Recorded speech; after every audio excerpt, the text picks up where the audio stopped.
Take your health into your own hands. Did you know that more women die from Alzheimer's disease than breast cancer in the UK and Australia? Or that a 45-year-old woman has a 1 in 5 chance of developing Alzheimer's before she dies, compared to a man's 1 in 10 chance? If these statistics are new to you, you're not alone. Women are suffering from an Alzheimer's epidemic, and it's getting worse. Unfortunately, so far, the problems receive little media attention and only limited focus from the medical establishment. What's causing this epidemic? And more importantly, what can we do to stop it? This book shed light on these questions and offer an inspiring, practical toolkit to ensure that your brain health thrives, at any age. Women's health is in crisis because of inequality in the medical field. Imagine a meteor is hurtling toward the Earth. 30 million people in the impact zone are about to be wiped out. You'd expect there to be a flurry of space research, urgent headlines in all the newspapers, and a concerted effort to do anything possible to stop the oncoming disaster. Now consider that a similar number of women will die from Alzheimer's disease within the next 30 years, yet no one's doing anything about it. The reason? Well, there's a very specific type of discrimination at play, and it has very real consequences. Historically, medicine has been dominated by men. Male doctors consulted male scientists who conducted experiments on overwhelmingly male subjects. Medicine has come to see the human body as de facto male. The problem is that the makeup of women and men's bodies is different.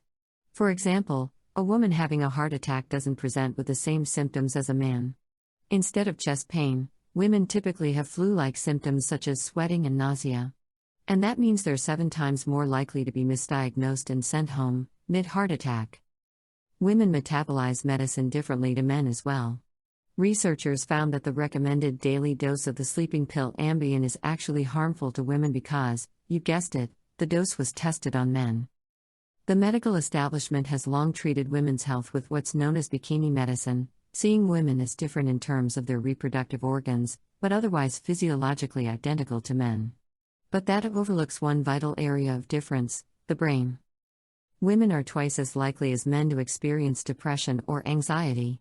They experience 4 times as many migraines and are 3 times more at risk of autoimmune diseases like multiple sclerosis. Most worrying of all, 2 out of 3 Alzheimer's patients are women. In fact, a woman of 45 has a 1 in 5 chance of developing the disease over the course of her life. A man of the same age has only a 1 in 10 chance. Addressing women's health goes far beyond the bikini. More than a medical issue, it is an equality issue. Women deserve to have their health treated as an urgent priority, as urgent as a meteor, silently hurtling its way toward Earth. Hormonal transitions like menopause radically affect brain health. If you've experienced the ups and downs of premenstrual syndrome, or PMS, you won't be surprised to hear that hormones affect your brain. You may be surprised to hear just how much. The hormone with the most influence is estrogen. Known as the master regulator, estrogen affects just about every important brain function. It helps with the production of energy, keeps cells healthy, and sparks activity in the parts of your brain responsible for memory and attention. It also helps protect your brain by boosting your immune system and keeps your mood on an even keel by helping the brain release endorphins. Which is why it's so devastating when women hit menopause and their estrogen levels fall off a cliff. Menopause happens when a woman has her last menstrual period and is no longer fertile, usually around her 40s or 50s, although a woman who's had a hysterectomy will experience menopause sooner. Apart from the typical symptoms like hot flashes, the drop in estrogen has an enormous impact on the brain. Many women find they struggle with depression and anxiety. Some even experience bipolar or schizophrenic symptoms for the first time. On top of that, menopause makes women more susceptible to heart disease, obesity, and diabetes. Studies of brains pre- and post-menopause show that activity decreases as estrogen levels drop. At the same time, a key indicator of Alzheimer's disease, the level of amyloid plaques in the brain, increases. Memory centers in the brain also shrink. It turns out that menopause increases the risk of dementia in 80% of women. It can seem like Alzheimer's comes on suddenly, but the disease is decades in the making. While the clearest symptoms may only be visible in old age, the groundwork is laid when we're young. For many women, menopause is when it begins. So, what does this mean? That you have a hormonal target on your back that you just have to accept? Emphatically, no. You need to know about the implications of these hormonal transitions and how to deal with them. With the right preventive strategies, the effects of menopause can be managed so your brain stays healthy through menopause and beyond. Alzheimer's isn't a natural part of getting older or necessarily hereditary, it's usually preventable. Think back to the fairy tales of your childhood and all the fantasies and myths that you freely believed. Although you've grown up, many of the stories will have stuck with you. Myths are pervasive like that.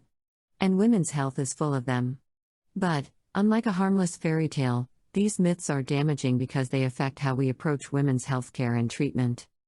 One of the most common misconceptions about Alzheimer's is that women get the disease because they have a special Alzheimer's gene. This belief makes it seem like getting Alzheimer's is natural or predestined, and there's nothing you can do to prevent it. That's wrong. The truth is complicated. Certain genes do increase your risk. 1 to 2% of Alzheimer's cases are caused by a rare genetic mutation, and other genes can make you more susceptible. Ethnicity is a risk factor. If you are an African American woman, your chances of getting Alzheimer's or having a stroke are twice those of a white woman. If you're Hispanic, you're 1.5 times more likely to develop Alzheimer's. But a genetic susceptibility isn't the same as a foregone conclusion. Studies show that at least 1/3 of all Alzheimer's cases could be prevented by improved health and lifestyle choices. A second myth that we need to tackle says that women get Alzheimer's more often because they live longer. This myth holds that it's a disease of the elderly. Seeing as women live longer, it stands to reason that they'll also develop Alzheimer's more often. On the surface, this seems logical, but on closer inspection the facts don't stand up. For one thing, women don't live that much longer than men, only 3 to 5 years on average. And they usually get Alzheimer's at a younger age than men. On top of that, women aren't more susceptible to other age-related diseases like Parkinson's or strokes. It stands to reason that something else must be causing this devastating epidemic. It's time to abandon the fairy tales that would have us believe that Alzheimer's is natural or predestined and instead treat this as the crisis it is, a crisis that can be prevented. To determine your risk of Alzheimer's, take stock of your overall health. If you're playing a game of poker and you get dealt a hand of kings and aces, you might think you're onto a winner. But if you've ever been dealt a surefire hand and lost anyway, you'll know that nothing's for sure until you play your cards. The same is true for risk factors and Alzheimer's. You could have a number of risk factors, but none of those mean that you'll definitely go on to develop the disease. They're simply flags to watch out for and manage. With the advent of precision medicine, treatments can even be tailored to your specific needs, so whatever hand you've been dealt, you can now improve your odds. By looking at your genetic makeup, environment, and lifestyle, you can start to assess your risk of developing brain disease. Your brain and body are intimately connected. Are you obese? Do you have a heart condition or diabetes? These are all risk factors. Traumatic brain injuries are a further factor, because blunt force trauma can reduce blood supply to the brain and cause inflammation. While this is a normal, healthy reaction, sometimes the body is unable to turn off its inflammatory response. This leads to chronic, low-grade inflammation that depletes brain hormones. Other risk factors are found in your environment. There are toxic chemicals in the food you eat, the containers you eat from, and the products you put on your skin. Carefully evaluating the toxins in your environment is an important aspect of assessing risk. Of course, one of the most effective ways to get toxins into your body is by smoking. Women who smoke are at a much higher risk of developing heart and brain conditions. Considering these risk factors can be an alarming exercise. But risk isn't the same as destiny. Be proactive in asking your doctor to do a full physical and test for things like cholesterol, blood pressure, thyroid function, and infections. Knowing the precise hand you've been dealt means you can be forewarned, and forearmed, in the fight against Alzheimer's. Menopause hormone therapy has its detractors, but we shouldn't rule it out. We put a huge amount of faith in the pharmaceutical industry to cure all our problems. If Alzheimer's is such a big issue for women, surely there must be a pill to fix it? Unfortunately, it's not so simple. Alzheimer's medications have the highest rate of failure in clinical trials, at a staggering 99.6%. And as we've seen, women's unique experiences with Alzheimer's have received little attention in the medical research. But there is one treatment that has shown promise: hormone replacement therapy, also known as menopause hormone treatments or MHT. If Alzheimer's is aggravated by falling hormones at menopause, it seems logical that replacing estrogen and progesterone artificially could help solve the problem. But these treatments are controversial. Back in 1993, a clinical trial was launched to examine the effects of MHT. The study observed 160,000 women and was planned to last for 15 years. But 10 years in 2003, it was abruptly called off. The study had found that women who used MHTs were at an increased risk of stroke, blood clots, cancer, and dementia. Understandably, people were alarmed, and women abandoned these therapies in droves. But there were some flaws to the trial that call these results into question. For one thing, it only tested women in their 60s and 70s who were well into menopause. Many of these women probably had conditions like thickened arteries, which cause heart disease, already. Also, the study only focused on long-term use of MHTs at high doses. It didn't shed light on whether shorter-term use at low doses could be effective or safe. These concerns have never been addressed in a large-scale study, so lots of questions about MHT still remain. But there have been some promising results from smaller studies with women who take MHT for limited periods before the age of 60 and within 5 years of menopause. And for women who've had hysterectomies, MHTs have been shown to decrease their risk of heart disease and improve brain health. So, the burning question is, should you take them? As should already be clear, this is a complex question and one that's best discussed with your doctor, who can examine your personal risk factors and weigh up the possible benefits. Eating a balanced, nutritious diet is the way to optimize your brain health. If you've ever found yourself reaching for a cup of coffee when you're sleepy, you'll know that what you eat and drink directly affects your brain. Our minds depend on food to replenish energy and to help essential functions. If you want to keep your brain healthy, diet is the first thing you need to work on. Popular wisdom about what we should eat is always changing. In the early 1990s, low-fat diets were gospel. Today high-fat keto diets are all the rage. The truth is, no extreme diet is healthy for your brain. Instead, focus on the quality of the food you eat. Some fats are bad for you, others are essential. Take trans fats. They're highly processed and toxic for your body in any amount. On the flip side, the unsaturated fats found in avocados, nuts, and fish help your heart and brain to flourish, especially if you eat them every day. The same is true of carbohydrates. Foods which are high in sugar, like white bread, pasta, and cakes, cause your blood sugar to spike and then crash, making it hard for your body to regulate energy. But complex carbs like those found in vegetables, brown rice, and quinoa are high in fiber that balances estrogen and the sugar levels in your bloodstream. Chickpeas, flax seeds, and apricots are all good foods to help regulate your estrogen levels. And if you want to actively boost your brain's health, then you should be regularly eating superfoods full of antioxidants. At mealtimes, half your plate should be stacked with vegetables, the more colorful the better. To support your body in processing all these nutrients, you also need to optimize the good bacteria in your gut. That means eating lots of prebiotics like onions, bananas, and garlic that act as a kind of fertilizer, as well as probiotics found in food like yogurt. But even with the best diet, you might sometimes need extra support. If you're feeling down or unusually tired, ask your doctor to check your level of B vitamins and omega-3 fatty acids, which are essential for your mental and emotional well-being and brain health. By eating a balanced diet of high-quality foods and supplementing where you need to, you'll allow your body and brain to flourish. Regular, low-intensity exercise is essential for brain health. And the older you get, the slower the better. You know the story of the tortoise and the hare. The hare sprints past the tortoise in a race and it looks like he's winning, but he quickly gets exhausted, and then the slow tortoise, who just keeps going at a steady pace, ends up crossing the line first. Well, it turns out that when it comes to exercise, as a woman you should behave much more like the tortoise than the hare. Doing regular exercise of low to moderate intensity offers enormous benefits for all aspects of your health, especially the well-being of your brain. Exercise has wondrous benefits for your health.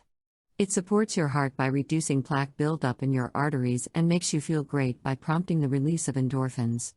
But importantly, it also helps your brain stay young.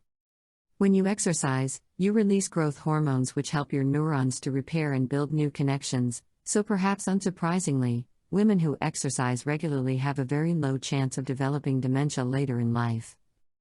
But if the thought of exercising brings up daunting images of pumping iron in the gym, then never fear, women's bodies thrive on regular exercise of low to moderate intensity. There is no one-size-fits-all workout, but it's a good idea to adapt your exercise regimen depending on your age. For women in their 20s and 30s, a mix of more aerobic workouts can help slow the aging process and maintain optimum levels of estrogen. Ideally, women of this age should exercise for around 45 minutes 3 times a week. Post-menopause, you're advised to up the frequency but lower the intensity, aiming to exercise for around 30 minutes 5 times a week. This approach is most effective for a number of reasons. First, high-intensity workouts raise cortisol levels, the stress hormone, which could increase inflammation and muscle or joint problems. Second, tough workouts need more recovery time, which depends on getting good sleep, something menopausal women often struggle with. And last, high-intensity exercise can damage muscles and risks bone fractures in older women. Instead, try doing yoga, Pilates, some gardening, or going for a half-hour bike ride. The best exercise is daily and mundane. And your brain will thank you for it. It's time to tackle the stress epidemic that is harming women's health. Have you ever been in a situation where multiple people were asking different things of you at once, and you ended up spinning around in a froth trying to meet everyone's needs? Then you're like most modern women, who often balance the demands of a full-time job with the demands of their children and families. Add caring for aging parents into the mix, and you've got a stressful cocktail. And that's bad for the brain. Equality in the workplace has not translated into equality in the home. Women are overworked and undersupported. Being chronically stressed has become the norm, but it shouldn't be. Stress leads to poor sleep, low mood, and an increased risk of depression. It can even make your brain shrink. So we need to get stress levels under control. But how? One way is to allow our brains to have a break from constant mental stimulation. These days, we're connected to distressing news and work emails all day. Practice having digital detoxes and limiting how much you use your phone and check work email out of hours. If your mind is racing all the time, a great skill to practice is meditation or mindfulness. There are many different kinds, but the end result is the same: you allow your mind to rest. And the health benefits are enormous. One study found that people who meditated regularly over a few years reduced their mortality risk from heart disease by 48%. Of course, the very best way to give your mind some rest is through sleep. Deep sleep is essential for allowing your body and brain to regenerate and heal. But many of us survive on a minimal amount of sleep, leading to brain fog, depression, and irritability. To improve sleep, try a wind-down period of half an hour before you go to bed, without electronics or other stimulation. Darken your bedroom and make sure it's not too warm. If none of these tactics work, the author suggests talking to your doctor about melatonin supplements, as well as eating foods like pistachios, which are naturally high in melatonin, before bed. Stress has come to seem like a natural part of our lives, but there's nothing natural about it. In fact, it's a deadly killer. So, we need to make tackling it a priority. Intellectual stimulation will help your brain to thrive. When was the last time that you learned something new? Or took the opportunity to do something outside of your comfort zone? When we're younger, it seems like we're trying out new things all the time. But as we get older, we often get stuck in tired old routines and stop branching out. That's bad news for our brain health. To put it simply, in order to keep your brain healthy, you need to use it. A study that followed 900 people over the course of 15 years found that those who had interesting jobs, or a degree, had a much larger cognitive reserve. A study of 400 seniors had similarly positive results. Those who were intellectually engaged had a 54% lower risk of mental decline. Even people with a rare gene mutation that causes Alzheimer's can delay the onset of the disease if they're intellectually stimulated. A well-stimulated brain has stronger connections between brain cells, meaning that it is more versatile and resilient and can respond faster to stimuli. Unfortunately, women have historically had far fewer opportunities to get an advanced degree or stimulating job, meaning that many have been unable to enjoy these brain-boosting benefits. That's changing slowly, but it remains unequal today. Luckily, there are other ways to stimulate your brain. And, whereas the recent boom in online games hasn't been scientifically proven to help, there are lots of offline ways that do work. Reading the newspaper or a good book will get your neurons firing. So will going to the theater, watching a documentary, or playing a board game with friends. But remember, you want to give yourself and your brain a challenge. If you're already a chess whiz, try a different strategy game. If your usual books are light-hearted romances, pick up a classic novel for a change. One of the very best ways to exercise your brain is to learn something new. Have you always wanted to learn how to make delicate pastry? Or to play the violin? Then this is the perfect time. The earlier you start eating well, exercising, reducing stress, and stimulating your mind, the better. It's time for the world to sit up and take notice of women's brain health, but, until then, you have the power to take your health into your own hands, starting right now. Final summary. Women's brain health is in crisis, but the Alzheimer's epidemic is preventable. And by proactively assessing your overall health, you can delay or even head off the onset of the disease completely. Diet, exercise, stress reduction, and intellectual stimulation are the most important lifestyle changes you can make if you want to significantly improve the health of your brain. Actionable advice. Feeling woozy in the morning? Drink a glass of warm water. Our brains are 80% water. So even mild dehydration has a big impact on them. In fact, studies have shown that drinking enough water improves brain function by 30%. And warm water can be absorbed even more effectively by our bodies. So, if you want to start the day on a good note, drink a glass of warm water as soon as you get up in the morning.